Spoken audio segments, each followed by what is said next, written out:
আমাৰ এটা ৰাইট আছে কনষ্টিটিউশ্যনেল ৰাইট, আৰু কনষ্টিটিউশ্যনেল ৰাইটৰ ভিতৰত আৰু কিছুমান ৰাইট আছে, মষ্ট ইম্পৰ্টেণ্টলি ফাণ্ডামেণ্টেল ৰাইট। তাৰ ভিতৰত এটা ৰাইট হ'ল আপোনাৰ নিজকে নিজৰ চইচৰ উকিল দি পেলাই ডিফেণ্ড কৰাটো, আৰু সেই ৰাইটটো আপোনাৰ কোনো পদ্ধতি কোনো প্ৰকাৰেদি সেইটো বস্তু আপোনাৰ কোনো মানুহে আপোনাৰ ইনফ্লুৱেঞ্চ কৰিব নোৱাৰে। আৰু তেনে ক্ষেত্ৰত মই নাভাবিলোঁ যে মানে যিমান ডাঙৰেই কেছ হওক বা যিমান হেৰিয়েই নহওক, কোনোবা মানে একিউজডে সেই ৰাইটটো আপোনাৰ কোৰ্টত মানে নাপাব যে। আৰু মষ্ট ইম্পৰ্টেণ্ট কথাটো হ'ল কি, যদি এগৰাকী মানুহে বা যোনেই নহওক, যিমান বেয়া কেছেই নহওক, যদি আপোনাৰ কোৰ্টত নিজকে নিজৰ চইচৰ উকিল দেই, অকল উকিল হ'লেই নহ'ব।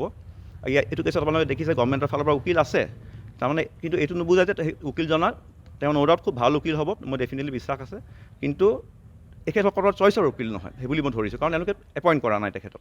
আৰু যিহেতু এপইণ্ট কৰা নাই, প্ৰথম কথাটো আহে ফেয়াৰ ট্ৰায়েলটো আমি হৈছে বুলি ক'ব নোৱাৰোঁ। আৰু ইন ডেট কেছ সুপ্ৰিম কোৰ্টে এনি টাইম ইণ্টাৰফেয়াৰ কৰিব পাৰে কেছটোত, গোটেই কেছটো ইয়াৰ পৰা উঠাই নি পেলাই আপোনাৰ বেলেগ এখন ষ্টেটত দি দিব।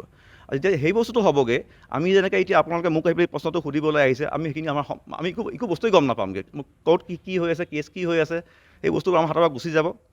চ' আপোনালোকে সেই লাইনটোত যদি ভাবি চাই, ডেফিনেটলি মই কিছু মানে হেৰিলৈকে মই নিজেই ভাবোঁ মই ঠিকেই কৰিছোঁ, আৰু মানুহে সেইখিনি বস্তু যদি বুজি পাওক।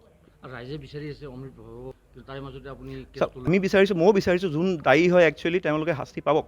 কিন্তু বস্তুটো হ'ল কি, যদি ফেয়াৰ ট্ৰায়েলটো আমি কৰিব নোৱাৰোঁ, তেতিয়াহ'লে কোনফালেদি মানে গলিদাও মানে আল্টিমেটলি যদি আমি জাষ্টিচ বিচাৰিছে পাবগৈ। যদি এখন ফুটবল মেটচ আপোনালোকে ভাবি লওক, এটা গ'ল প'ষ্ট বোলে খুব ডাঙৰ, এটা গ'ল প'ষ্ট খুব বোলে চুটি সৰু, আমি বহুত চাইড আমি গম পাইছোঁ এই ডাঙৰ গ'ল প'ষ্টৰ জেগাটো সেই টিমটোৱে জিকিব। তেনে ক্ষেত্ৰত আপুনি ক'ব পাৰেনে সেই জিকাটো একচুৱেলি জিকা হ'ব পাৰে বুলি পেলাই? যদি ফেয়াৰ ট্ৰায়েল আমি দিব নোৱাৰোঁ মানুহক, যদি মানুহে উচিত উকিলজন তেওঁলোকৰ সাধ্যমতে, মই এটা ক্ষুদ্ৰ উকিল, বহুত ডাঙৰ ডাঙৰ উকিল আছে, তেওঁলোক যদি যোনে যেনেকৈ পাৰে যেনেকৈ কৰে, সেইখিনি যদি উকিল নাপায়, ফেয়াৰ ট্ৰায়েল বুলি হোৱা বুলি সেইটো ক'ব নোৱাৰি, সিমানে কথা। আৰু আপোনাৰ ছ'চিয়েল মাধ্যমতো চাওক, সেইবোৰ বস্তু মই নাজানো, মই তেখেতক আগৰ পৰা চিনি নাপাওঁ। মই যি দেখিছোঁ, যি কৰিছোঁ, সিদ্ধান্ত লৈছোঁ, মই অকল চাৰ্জশ্বিট চাই পেলাই কৰিছোঁ। আৰু চাৰ্জশ্বিট যেতিয়া দেখিছোঁ, এতিয়া মই কজ অফ ডেথ দেখিছোঁ ড্ৰাউনিং, আৰু ড্ৰাউনিঙৰ লগত বস্তু কিছুমান জড়িত কৰা হৈছে, আপোনালোকে নিজেও জানে, ড্ৰিংকিং চিংকিং সেইবোৰ লগাই ৰাখিছে। এতিয়া সেই বস্তুটো মই নাভাবোঁ গল্ডিদা আমাৰ এনেকুৱা ধৰণৰ মানুহ হয়, কোনোবা বেলেগ মানুহৰ পৰা ৰাতি, তাকৈ সৰু কোনোবা মানে বয়সত বহুত সৰু কম বয়সৰ মানুহৰ পৰা ৰাতি আপোনাৰ তেনেকৈ মদ খাব বুলি পেলাই, মই সেইটো মোৰ হজম হোৱা নাই। আৰু উকিল সন্থাই ইতিমধ্যে কেছ, মই যেনেকৈ ক'লোঁ, যোনটো কথা ক'লোঁ আপোনাক, মই কনষ্টিটিউশ্যনেল ৰাইটটোৰ ওপৰত মই অকল সেইখিনি কথাই মই চিক থাকিম এতিয়া।